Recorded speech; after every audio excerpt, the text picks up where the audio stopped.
Remember that cannabis was used in the Bible. Not only was it used in the holy anointing oil, because the skin is the largest organ, but it was also burned with frankincense. And hemp is actually mentioned throughout the scriptures. Because it's not calamus, but it's cannabusum. That's the correct translation for cannabis.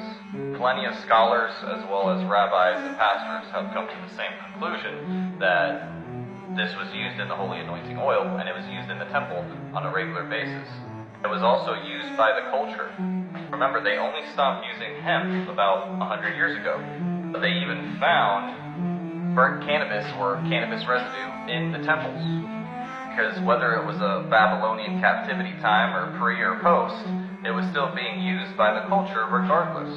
Because we didn't stop using cannabis and hemp until 100 years ago. Once petroleum started to take over, of course they would change the history books.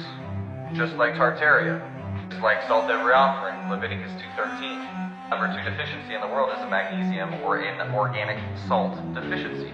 Why it's a covenant of salt that will last forever, Numbers 18:19. So they robbed you of your cannabism, of your cannabis, right? The number one fighter for inflammation. They robbed you of your real salt because they're seeking to destroy your temple or your body. This is the plan of the powers to be. Now, not all salt is created equal. Be sure to get an organic sea salt and stay away from pink Himalayan salt because it's giant's blood.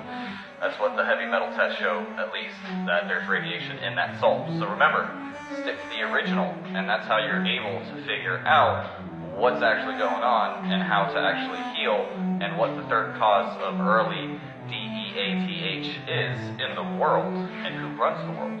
Right? But the answers, they've been there the entire time. Like having enough goat milk for your entire home. Proverbs 27:27.